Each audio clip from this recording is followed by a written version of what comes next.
بەڵێ کاکشوان شەوتان باش. ئەمڕۆ لێدوانی بەرپرسانی هەرێمی کوردستان و عراقت بینی لە پانێڵەکاندا کە گفتوگۆیان کرد و ئێنارتی ڕاستەوخۆ پەخشی کرد. ڕای ئێوە چییە لەسەر لێدوانی بەرپرسان و دۆخی ئێستای هەرێمی کوردستان و عراق دەگەێنن بەکوێ؟ بەناوی خۆی بەخشندەی میهرەبان لە ساڵیادی تێپەڕبوونی 28 ساڵ بەسەر کیمیابارانیکردنی شاری هەڵەبجە لەلایەن ڕژێمی بەعسی فرعونی عراقی لەداوچوو سڵاو و ڕەحمەتی خوای گەورە دەنێرین بۆ هەر 5,000 شەهیدەکە و تەواوی شەهیدانی ڕێبازی حەق و ڕەوای خەڵکی کوردستان و هەروەها بۆ کەسوکارەکانیان. من پێم وایە دیداری سلێمانی ئەم ساڵ کە گرێدرا لە ساڵیادی کیمیابارانی هەڵەبجە بۆ کەمکردنەوە و گرنگی پێدان و کەمکردنەوەی بایەخی ئەم ساڵیادە بوو. هەڵەیەکی مێژوویی بوو. بەرپرسان لە بری ئەوەی بچن لەسەر گڵکۆی مەزارگەی شەهیدانی هەڵەبجە پەیمانی ئاشتەوایی و ئاشتەوایی گشتگیری لە کوردستان ڕابگەێنن، دۆخی پەرلەمان و حکوومەت ئاسایی بکەنەوە. لە مەراسیمەکە ئامادە نەبوون، هیچ بەرپرسێکی باڵا بەداخەوە ئەوەش هەمووی سەلماندی کە ئەوانەی کە باس لە فەزڵ و گەورەی شەهید دەکرێت بەس ڕێکلامە، بەس قسەکردنە. ئەوەی لەو دیدارە ئەنجامدرا ئەگەر سەرۆشی حکوومەت و جێگری سەرۆشی حکوومەت و ئەوەی بە هەڵسانی دیدارەکەش هەڵساوە هاتبان لە هەڵەجە دەستی دایکی شەهیدانیان ماچ کرد بە زۆر لەوە باشتر بووکەوە بەڕاستی قسە بکەن کە ئەمڕۆکە کاتی قسەکردن نییە. بەڕێز کاک دوتۆ بەرهەم هەموو جارێ ئەڵێ کردار شەرتە. خەڵک لە کوردستان لە قسە بێزار بووە، لە دیدار بێزار بووە، لە کۆبوونەوە بێزار بووە، لە کۆنفرانس بێزار بووە. بەڵێ کاکشوانەوە ڕای ئێوەیە لەسەر دیدارەکە، بەڵام دەمێت ڕای ئێوە بزانم سەبارەت بە لێدوانی بەرپرسەکان کە ئەمڕۆ لە دیدارەکە بەشی زۆری بەرپرسانی بەشدار بوو لێدوانیاندا لەسەر کۆی و قەیرانانەی کە لە هەرێمی کوردستان و عراقدایە. بەڵێ جارێ من دەپرسم دیداری سلێمانی بۆ ساڵی ڕابردوو چ بەرەنجامێکی ئیجابی لێکەوتەوە بۆ سلێمانی، بۆ زانکۆکانی کوردستان، بۆ خەڵکی بەشمەینەتی کوردستان، بۆ ژیانی پێشمەرگە، بۆ بەرەو پێشچوونی کاری پیشەگەری و کاری میهێنی لە هەرێمی کوردستاندا. ئێمە هەر قسە دەکرێ و قسەی جوان دەکرێ و هەباءن منثورە، کەس بە دوواداچوونی بۆ ناکات. ئەم دیدارە بەڕاستی هەڵەیەکی زۆر گەورە بوو کە ئەنجامدرا لە ساڵیادی کیمیابارانی هەڵەبجەدا و بەداخەوە لە بری ئەوەی بەرپرسانی باڵای هەرێمی کوردستان هەروەکو چۆن زۆر جار ڕەخنە دەگرن لە پەرلەمانکاران ئەڵێن هەر لەسەر شاشەکان قسە دەکەن، ئەوانیش هەر لەسەر شاشەکان قسە دەکەن و ناکۆشیەکان قوڵتر دەکەنەوە. لە بری ئەوەی هەوڵدەن بە نەخشەڕێگایەکی جوان ئەم کێشانە کۆتایی پێبێنن. بەڵام بەرپرسانی باڵا لەم دیدارە قسەکانیان وتارەکانیان هێندەی تر ناکۆشیەکانی قوڵتر پێتوایە لێدوانەکانی ئەمڕۆ ناکۆکیەکانی قوڵتر کردەوە. بەڵێ بە دڵنیاییەوە ئێستا بۆتە ماڵپەڕی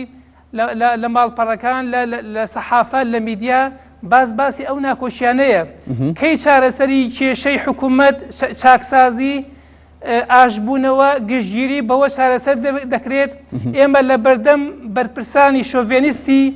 ئەوانەی کە لەوێ بانکێش کراون بەداخەوە لە پێشاوی ئەوان ئێمە هەجوم بکەینە سەر یەکتر، هێرش بکەینە سەر یەکتر،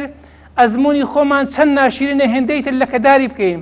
و بیشی سەلمێن کە ئێمە ئیرادەمان نییە بۆ ئاشبوونەوە، بۆ چاکسازی، بۆ بەیەکەوە بوون. کاتە دەبوو ئەمڕۆ چیان بکردا کاکشوان؟ ئەمڕۆ ئەبوو بەڕاستی هەر دیدارەکە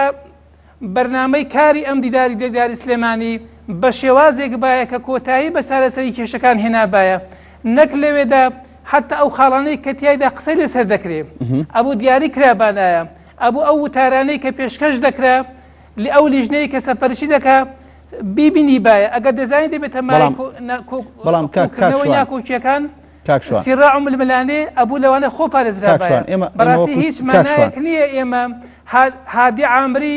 یاخود عامر موسا لە وڵاتانی ترەوە دێن ئێمە ئەزانین مۆخیان لایەنی ناسیۆنالیستیان لایەنی عروبەیان بەزەریان داساڵە. ئەسەر بەڕەوای نابینن ئەمڕۆ ئەگەر دۆخی هەرێمی کوردستان بە شێوازێک نەبێ هەربێن لە سلێمانی سەلام لە خەڵکی شاری سلێمانیش بکەن بەڵام ئێمە لەبەر چاوی ئەوان هێرش دەکەینە سەر یەکتر ناکۆشیەکان قوڵتر دەکەینەوە و تەنانەت ئەوانە ناتوانانی باسی پێشمەرگە بکەن لەو تارەکانیاندا کە هێزی پێشمەرگە ئەمڕۆ دیفاع لە ئەوان دەکات کاتێکەوە مووسڵ سونەی لێکە مووسڵ بەبێ پێشمەرگە ئازاد ناکرێت. بەڵێ بەڵام کاکشوان ئێمە وەکو تیمی ڕۆژنامانی نارتی بەشدار بووین لە دیدارەکەەوە ئەگاداری کۆی گفتوگۆی نێوان پانێڵەکان و ئەو بەرپرسانە بووین کە بەشدار بوون تەنانەت یەکێک لە ڕخنەکانی تۆ بوو کە باڵین ئەو بەرنامەی کە دانرا بوو وەک خۆی جێبەجێ نەکرا یاخود ڕوون نەبوو بەرپرسانی دیدارەکە باسییان لەوە کرد کە ئەوان ویستویانە ڕای لایەنەکان لە یەکتر نزیکەنەوە بەڵام ئەو ڕای خۆیان بوو کە وای کرد کە جۆرێک لەو باڵین ناڕەزایەتی لێ بکرێتەوە کە ئێستا تۆ باس کرد. بەڵێ بەڵحاسە من پێم وایە ئەمڕۆ خەڵک پێویستی بەکردەوە هەیە لە کاتێکدا مامۆستایانی سلێمانی کە حەق خۆیەتی ئاماژەی پێ بکەم کە لە وەرزی دووەمەوە مانیان گرتووە بایکۆتیان کردووە ئەم دیدارە چەند دەتوانێت چارەسەری کێشەی ئەوان بکات ئەم دیدارە چەند دەتوانێت پرۆسەی پەروەردە لە شاری سلێمانی لە شارەکەی شێخی حەفید بەگەڕ بخاتەوە لە پارێزگای هەڵەبجە بەگەڕی بخاتەوە. ئێمە بەڕاستی لە قسەکردن و لە کۆنفرانس و لە دیداری فلان و ئەوانە خەڵک بێزار بووە. ئەمڕۆ ئەوەی ئەمڕۆ کرا چ بەرەنجامێکی لێکەوتەوە ئایا بوو بەهۆی ئەوەی کەوە دوو هێز یاخود چەند هێزێک یاخود 5 هێز بڕیار بدەن لە دە ڕۆژی داهاتوو بێکەوە دابنیشن کێشەکانیان چارەسەر بکرێ ئەو بەرپرسە باڵانەی کە لێوە قسەیان کرد قسەکانیان ئەوەی لێ دەخوێنرێتەوە کە ئاشتەوایی گشتگیری ڕابگەێنرێت کە لە بەرخاتری ئەو ساڵ ڕۆژە کە ساڵ ڕۆژی شیمەبارانی هەڵەبجەیە لە بەرخاتری ئەوان کۆبوونەوەی پەرلەمان دەست پێ بکاتەوە پەرلەمان کارەکانی دەست پێ بکاتەوە حکوومەت بۆ دۆخی ئاسایی خۆی بگەڕێتەوە چاکسازێکی ڕاستەقینە ئەنجام بدرێت دۆخی مامۆستایان چارەسەر بکرێت کێشەی موچە چارەسەر بکرێت بڕیار بدرێت مەسەن دۆخی شەفافێتی نەوت زیاتر ئاشکرات و ڕوونتر بکرێت بەڵام ئەمەی لەوێ لە بەردەمی ئەمانە هاتنی سەرۆکی جامیعی عەرەبی پێشوو بۆ شاری سلێمانی یان حوسێن شارستانی کە باسی پێشمەرگە ناکات ئەمە چۆن یعنی ئەم دیدارە هەرو خۆی وەکۆی وایە ئەمە لە شاری خۆمان لە وڵاتی خۆمان لەو شارێکەوە زۆرترین قوربانی داوە لە پێناو ئازادی ئەمڕۆدا لەوێدا ئیهانە و سوکایەتیمان پێ بکرێت باسی ئەو هێزە نەکا کە ئەمن و ئاسایشی هەرێمی کوردستان بەسراوەتەوە بە ئەوانەوە. بەڵێ کاکشوان ینی تۆ ڕخنت گرت لە لێدوانی بەرپرسانی ئەم بەشداربووی ئەمڕۆی دیدارەکە لێدوانی سەرۆکی حکوومەت و لە بەرامبەر لێدوانی سەرۆکی پەرلەمانی کوردستان دەمانگەیەنێ بەچی دەمانگەڕێتەوە بۆ 12 ئۆکتۆبەر پێش 6 مانگ پێش ئێستا؟ ئێمە زۆر جار باس لەوە دەکەین کە لە هەرێمی کوردستان بوار بە توێژی گەنجان نادرێت. سەرۆکی حکوومەت یەشێکە لەو گەنجانەی کە جێی ئومێدی بەشێکی زۆری لە گەنجەکانی ناو پارتی دموکراتی کوردستانیشە کە ئەمڕۆ سەرۆکی حکوومەتە ئەزمونێکی باشی ئەزمونێکی لە حکومڕانیدا ئەزمونێکی هەیە چەندین جان لە کابینە سەرۆکی کابینەکان بووە بە هەمان شێوە بەڵام ئاراستەی خیتابێک بەو شێوازە کەوا بکە بەرامبەرەکەشی ڕەدی بداتەوە ناکۆشیەکان قوڵتر ببێتەوە ئەم ناکۆشیانە بە هیچ شێوەیەک ئەمڕۆ بەڕاستی ینی پێناسەی کورد پێناسەی سیاسەتی حکومڕانی لە هەرێمی کوردستاندا ئەمانە هەمووی بە حدێک ئەگە بڵێن پێچەوانەی جوانیەکەی بۆ ناشرنی کردووە ئەبوو بەڕاستی بە هەموو شێوازێک یعنی نەخشە ڕێگایەک پلانێک پرۆژەیەک وا هەبووە بەو شێوازە کە بەرپرسانی کورد لە بەرچاوی هەندێک شۆڤینیستی عەرەبی لە پێچاوی هەندێک بەرپرسان لە بەغدا و لە دەور و بەر ئەوانە کە هاتوون ئێمە نەبوومانەمای ئەوەی کە لە کاتی قسەکانی ئێمەدا ئەوان زەردەخەنیان بە ئێمە بێت ئەمە بەڕاستی هەڵەیەکی گەورە بوو. اینجا ئەم پارەیە کە لەو کۆنفرانسە سەرف دەکرێت ئایا ئەو پارەیە بەشێکی ئەو پارەیە تەرخانکرا بە بۆ وتەبێژی کۆمەڵی قوربانیانی هەڵەبجە کامیل عەبدولقادر کە لەسەر جێگا کەوتووە دەقە و سانیە و سەعات و ڕۆژ و هەفتە چاوەڕێ دەکەکەوە ژیان لەدەستدان پێویستی بە چارەسەر هەیە لە وڵاتی ئەڵمانیا ئەم بەرپرسانە ئەوەی کە هەڵساوە بە دیدارەکە ئایا ئەو پارەیە لە ڕزگاکردنی گەنجێکی کورد کوڕێکی کوردی هەڵەبجەیی سەرفکرا بە زۆر باشتر نەبوو لەوەی کەوە ئێمە کۆمەڵێک پاڵەوانی دۆست لە سەطحیدا دوژمن لە ناخیاندا بهێنین لە شاری خۆمان بە شێوازێک ئاراستی قسەکانیان بێت کە جارێکی تر مەسەلەی شۆڤێنیست و ناسیۆنالیزمی عەرەبی بەسەر ئێمەدا بە سەپێننەوە و باسی هێزی پێشمەرگەی کوردستان دەکەن ئەم هەموو میوانانەی کە هاتووە لە شاری جوان دەمێنێتەوە. ئەم هەموو مەسروفاتە ئەگەر کرابایە بە دروستکردنی کارگەیەک لە شاری هەڵەبجە یان لە شاری لە پارێزگای هەڵەبجە یان لە خوورماڵ کارگەیە کرابایەوە یان وەرشەیە کرابایەوە بۆ فێرکردنی گەنج و لاوانی ئەم شارە بۆ لەسەر پیشەکان زۆر لەوە باشتر بکە بەڕاستی ئێمە پارە لە شتێکا سەرف بکەینکەوە ئێمە ئەوڕۆ بە حیساب قەیرانی داراییمان هەیە و دیدارەکەش کە ساز دەکرێت دڵنیام هەر ئەوەیە کۆتایی پێ دێ و ڕۆژەکان تێدەپەڕێ و قسە دەکرێ و هیچ بەرەنجامێکی جوانی لێ ناکەوێتەوە. بەڵێ کاکشوان ئەم لێدوانانەی کە تۆ ڕەخنەت لێگرت ینی لە ماوەی ئەو 6 مانگەی ڕابردوو کە پەرلەمان پەک خراوە و بەشی زۆر دامەزراوەکان ئیشەکانیان پەکیان کەوتووە ینی ئەوەی لێ دەخوێنرێتەوە کە هیچ هەوڵێک نییە بۆی کە چارەسەری قەیرانەکە بکرێت. نەخێت ئاسان ئەمڕۆ ئەم دیدارە ئەبوو بەڕێز سەرۆکی حکوومەتی هەرێمی کوردستان ئەبوو یعنی وتارەکە بە شێوازێک بدات چکە بەڕاستی ینی ئەو مەقامە هی ئەوەیە کە قسەکردن وتاردان هەوێنی ئاشتەوایی بێت هەوێنی دڵنەوایی بێت دڵنەوایی بۆ فەرمانبەرانی کوردستان دڵنەوایی بێت بۆ خەڵکی کوردستان بۆ لایەنە سیاسیەکان کەوا زەمینەیەک دەڕەخسێ بۆ گفتوگۆ کەوا گرژیەکان بەڕێژەیەک دێنێتە خوارەوە ناکۆشیەکان کەمتر دەکاتەوە. یعنی بەڕاستی نەدەبوو ینی لەو کاتانەدا بەتایبەتی لە کاتێکەوە کۆمەڵی خەڵک لەو دیدارە وجودیان هەیە کە هەمیشە خەون بۆەوە دەبینن ئێمە ناکۆشیەکانمان قوڵتر ببێتەوە بۆی خەونەکانی ئەوان زیاتر بێتە دی بۆی داواکارەکانی خۆیان لە بەغدا بە ئاسانتر و بە چاکتر بەسەر ئێمەدا بسەپێنن. ئەبوو بەڕاستی ئەو وتارانە زۆر بە شێوازێکی یعنی گشتگیر و زیاتر تۆخکردنەوەی برایەتی و هەڵدانەوەی پەڕەیەکی تازە و تێڕوانینێکی جدی بۆ چاکسازی تێدا ئەنجام درابایە نەک بەڕاستی ئێمە جارێکی بگەڕینەوە بۆ ڕابردوو کە ئێمە بگەڕینەوە بۆ ڕابردوو ئەو کێشانە هیچی چارەسەر ناکرێت. بەڵێ کاکشوان بەڕێز سەرۆکی پەرلەمانی بە هەمان شێوە بەڕێز سەرۆکی پەرلەمانی کوردستانیش بە هەمان شێوەکو سەرۆکی پەرلەمانی کوردستان ئەویش ینی ڕەدەفعلێکی بۆ دروست بوو ئەویش ئەبوو وتارەکەی بەڕاستی هێمنتر بووایە و ئەو بابەتانەی کە سیراعەکان قوڵتر دەکاتەوە هەر خۆی لێ پارێزرا باە چکە ئێمە جگەل لە دانیشتن و حیوار بەیەکەوە هیچ چارەسەرێکی ترمان نییە بەڵام حیوارێکی بەرهەمدار نەک ئەو حیوار گفتوگانەی کە هەیە هەمووی بۆ کەمیندانانە بۆ یەکتر هەموو بۆ ملشکاندنی یەکترە هەمووی بۆ لەکەداکردنی پرۆسی حکومڕانی لە هەرێمی کوردستان بۆ یەکەوە ناکۆشیەکان قوڵ بێتەوە تا ئێستا ئیرادەیەک نییە بۆ ئەوەی کەوا لە هەرێمی کوردستان پەرلەمان دەست بەکارەکانی خۆی بکاتەوە حکوومەت ئاسایی بکرێتەوە دۆخی مەسەلەن بابەتەکانی کە دیار و ناشەفافە بەرەو ئاشکرابوون بچێت ئەوەی کە ئێمە دەیبینێت چەندین حکوومەت بڕیاری داوە ئەسڵا خەڵک نازانێت بڕیارەکان چییە نازانی کامیان جێبەجێ کراوە بەس یەک شت کراوە ئەشهەدو بالله ئەوەیان کردووە کە برسیکردنی خەڵک بڕینی موچەی خەڵک بەناوی پاشەکەوتەوە لە هەرچی حکومڕانی دنیادا بگەڕێ نی حکوومەتێک بەناوی پاشەکەوتەوە لە بری خەڵک لە جیاتی خەڵک بانکدان برێ سندوقی پاشەکەوت دابنێ پاشەکەوت بۆ خەڵکی بکەوەکو بێ ئەو خەڵکامووی سەفی بێ و نەزانی چۆن ئیدارە و ئیدارەی کاروباری دارایی خۆی دەبات بڕێوە. بەڵێ کاکشوان تۆ ڕخنت لە لێدوانی سەرۆکی حکوومەت و سەرۆکی پەرلەمان گرت لە ئاستی ئەو بەرپرسیارەتیا کە پێویست بوو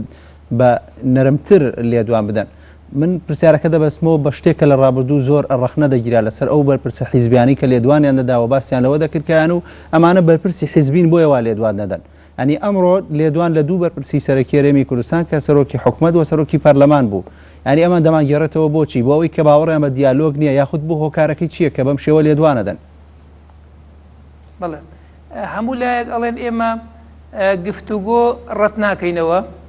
لەگەڵ گفتوگۆ داین بەڵام گفتوگۆ ئەبێ زەمینەی بۆ بڕەخسێنرێت کاتێکەوە وتارێکی مەسە وتارێک کە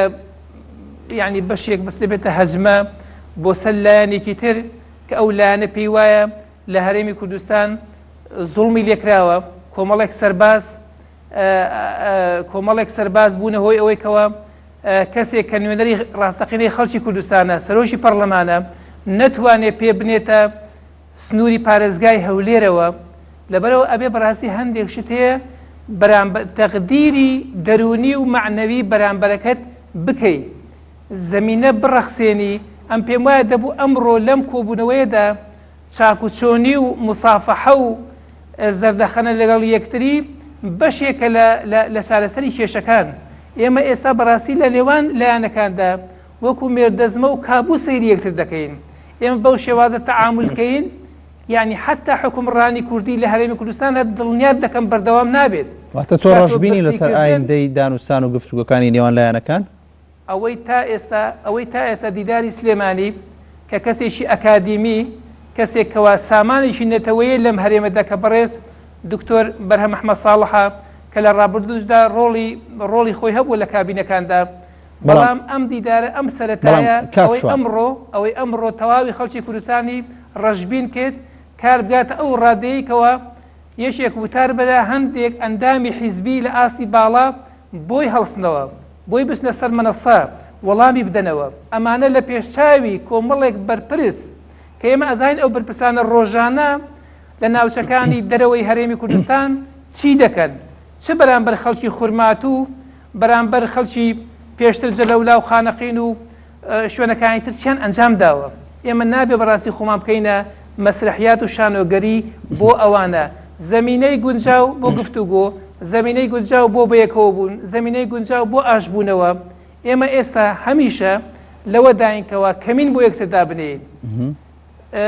یەکتر ناشری بکەین، بەتایبەتی ئەوەی ئەمڕۆ کەەوە ئەنجام داوە لە پێشاوی ئەم میوانانە کارێکی زۆر نەگونجاو و خراپ بووە. بەڵێ کاکشوان تۆ ڕەخنەی زۆرت گرت لەسەر شۆنەتی بەڕێوەچوونی دیدارەکەەوە لەسەر ئەو میواندارەتی و کەسانی کە بەشدار بوون. بەڵام لە کاتێکدا تۆ دەزانی کە حکوومەتی هەرێمی کوردستان خۆی لە قەیرانی داراییدایەوە لە هەمان کاتدا لە قەیراندا لەگەڵ حکوومەتی عراقدا لە کاتێکا کە ئەمڕۆ بەشی زۆری بەرپرسانی عراق بەشدار بوون لە دیدارەکەەوە گفتوگۆی زۆر کە لەسەر کێشەکانی نێوان هەرێم و بەغدا، ینی دۆزینەوەی ڕێگە چارە بۆی، ینی ئەم جۆرە لە گفتوگۆ پێت وایە سوودی نییە؟ بەڵێ برای بەڕێزم، پێشتریش دیداری مێری لە هەولێر ئەنجامدرا لە هۆڵی ڕۆتانە بەرپرسانی باڵای عراقی لەسەر ئاستی ڕوئەسای ئەحزاب، لەسەر ئاستی سەرۆکی پەرلەمانی بەغدا، لەسەر ئاستی نوێنەری سەرۆکی ئەنجومەنی وەزیران هاتە قسەی زۆر باشیان کرد، بەس لە بەرەنجامدا لەسەر ئەرزی واقع لە سفر بەولاوە شتێکی تری لێ نەکەوتەوە. چەند جار ڕێکەوتنامە کراوە لە نێوان حکوومەتی هەرێمی کوردستان و لە نێوان وەزیری نەوت، کام خاڵیان جێبەجێ کراون. ئێمە تا ئێستا بە درێژایی نزیکی یەک قەڕن لە شێوازی بەیەکەوبوون لەگەڵ بەغدا جگەل لە مەرگەسات و لە ئەوە چی کەمان بینیوە؟ خۆ ئەو ئاڵۆزیانەی کە لە عراقدا هەیە کۆتایی پێ بهێنرێت دەستیان بەتاڵ بێت. ئێمە تا ئێستا دیارە ئەمانە ناناسین. ئەمانە بە هەموو شێوێک لە کەمیندان بۆ لاوازکردنی ئێمە ئابلوقەی ئابووریان خستۆتە سەر ئێمە. بەرپرسانی باڵا لە حکوومەتی بەغدا دەردەکەن، جێگری سەرۆکی ئەنجومەنی وەزیران بە بای دەنێرنەوە کوردستان بەبێ ئەوەی کەوا کوردستان هەڵوێستێکی بەرامبەریان هەبێت. اینجا حیمایەکانی سەرۆکۆماری عراق بە چەند مانگ بزر دەکرێن. ئەمانە هەموو سوپاسدارانی عراق بە زۆر ئیستیقالەی پێ دەکەن و ئەینێرنەوە ماڵەوە. حکوومەتی بەغدا ئیعلانی حکوومەت دەکات نیو سەعات لەسەر پەرلەمانکارەکانی کوردستان و حکومڕانی کوردستان ناوەستی ئەم ڕەخنانی کە تۆ دەیگری هیچ حسابێک بۆ ئێمە ناکات. بەڵام کاکشوان ئەم ڕەخنانی کە تۆ دەیگری لە بەرپرسانی بەغدا ینی لە بەرامبەردا هی ئەوە نییە کە ینی ڕەخنە لە بەرپرسانی هەرێمی کوردستان بگیرێت کە لایەنەکان ناکۆکن، بۆیە حکوومەتی عراقی دەتوانێت بەم جۆرە مامەڵە لەگەڵ هەرێمی کوردستان بکات. ناوماڵی کوردی بەداخەوە لە دوای یەکەم هەڵبژاردننی پەرلەمانی کوردستان لە 1992 هەر لێەوە ململانیەکان لەسەر کورسی، لەسەر دەسەڵات،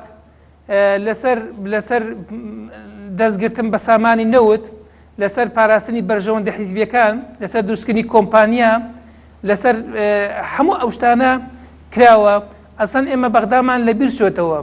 تا ئێستا مادەی 140 لە کوێ هەرێمی کوردستان کاتێکی فشاری بۆ جێبەجێکردنی مادەی 140 بەکارهێنا لە بەرامبەر ئابلوقەی ئابووریدا چیمان کرد؟ نەوتمان بۆ خۆ دەفرۆشین، ئەوە تا ڕۆژ بە ڕۆژ قەیرانی دارایی قوڵتر دەبێتەوە. بەڵام کاکشوان ئەمڕۆ وەزیری پێشووی نەوتی عێراق کاکشوان ئەمڕۆ وەزیری پێشووی نەوتی عێراق دەڵێت هەرێم پابەندی ڕێکەوتنەکانی نێوانیان نەبووە تەنانەت ئامادە نەبوو یەک بەرمیل نەوت لە ڕێگەی دانی ڕادستی بەغدا بکات. بڵێ ئێمە ڕاستە ینی لە ئەوەش بە حدێک ئەم پێم وایە ئەگەر پابەندیش بێت پابەندیش بێ ئەوان هەر خۆیان بە ژێرەی ئەزمموی ڕابردوو هەل لە کەمیندان بۆ ئەوەی کەوە ئەزمموی حکومڕایی لە کوردستاندا بەرەو دواوە بەرن ئەوانش ڕۆڵیان هەیە لە ناکۆشیەکانی هەرێمی کوردستان لە دابەشبوونی دوو زووم لە دابەشبوونی دوو ئیدارە ئەمە بە ئاشکرا سیاسەتەکان هەست پێ دەکرێت. ڕۆڵی وڵاتانی ئیقلیمی دەوری هەیە ڕۆڵی مەسەن بەغدا ڕۆڵی هەیە لە ناکۆشیەکانی نێوان ئێمە بەڵام ئێمە لە کوردستان کەس ڕێگای لێ نەگرتوین ئێمە ئاشتەواییەک ئیعلام بکەین. ئێمە بۆچی هەر بڕیار بدەین ئیلا لەگەڵ یەکە ناکۆک بین خەونی زڕ بە یەکترەوە ببینین خەنجەر لە یەکتری بسوین لە هیچ کاتێکدا ئەم ئەحزابی سیاسی لە هەرێمی کوردستان زەردەخەنەیەکی حەقیقیان لە بەرامبەر یەکتردا نەبووە. ئەو کاتێک کە زەردەخەنەیان کردووە لە ناو دڵیاندا خەنجەریان سویوە بۆ لێدانی عمودی فەقەرەی یەکتر. من ئەو قسانە کە دەیکەم زۆر ناچمە قاڵبی سیاسەت و ئەوانەوە ئەگە بە شێوازێکی سەطحیش بیکەم بەڵام لەسەر ئەرزی واقع وجودی هەیە. ئێستا بە هەمان شێوە حکوومەتێک ئیعلان کرا بەناوی ئەم حکوومەتە دەبێتە فریات ڕست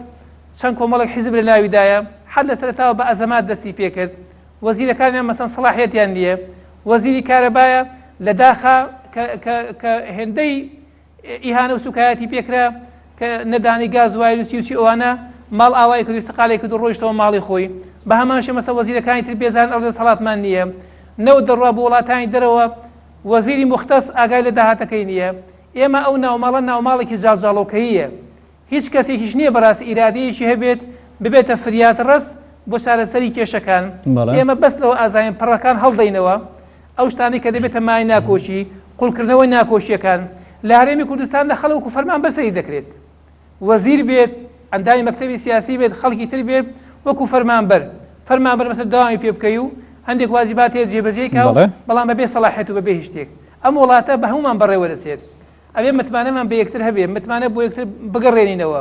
پێمان وانە بێ ئەم وڵاتە ئەبێ بەلایەنێک بەڕێوە بچێت ئەم ڕۆژ بەڕێوە بچێت دوو ڕۆژتە بەڕێوە ناچێت دوو ڕۆژتە ئاڵۆژی دروست دەبێت. خەڵک ئێستا بەڕاستی یعنی ئەوەندەی قین و خەشم خواردوێتەوە ئەم خواردنەوەیە ئەم خواردنەوەی قینەکانی خۆیان تا حدێک ئەوەی دەبێت تا حدێک مڕعاتی ئاڵۆزی دەور و بەردەکات لەوان لە پڕێکە ئەم قینانە هەمووی کۆ ببێتەوە و بورکانێکی گەورەی لە دەرچێت. بۆچی ئەم دۆ خەسارە سەر ناکرێت بۆچی پەرلەمان بەگەڕ ناخرێتەوە شێ ناڵێ بەگەڕ بخرێتەوە بۆچی ئیرادە ناجوڵێنرێت بۆچی دەکرێت لە وڵاتێکدا حکومڕانی هەبێت ئەنجومەنی وەزیران هەبێت بەڵام پەرلەمان قاچ و دەستی بشکێنرێ دەکرێت مەسەن بە فەرمانێکی دەسەڵاتێک کۆمەڵێک وەزیریاڵە بڕۆ ماڵەوە لە کاتێکدا ئەمانە لە پەرلەمانی کوردستانەوە لەنێرانی خەڵکەوە متمانیان پێدراوە. بەڵای شوان خەڵاتزەی سەرۆکی فراکسیۆنی بزوتنە ئیسلامی کوردستان لە پەرلەمانی کوردستان سوپاس بۆ تۆ کە لە شارێەوە لێرەوە لەگەڵمان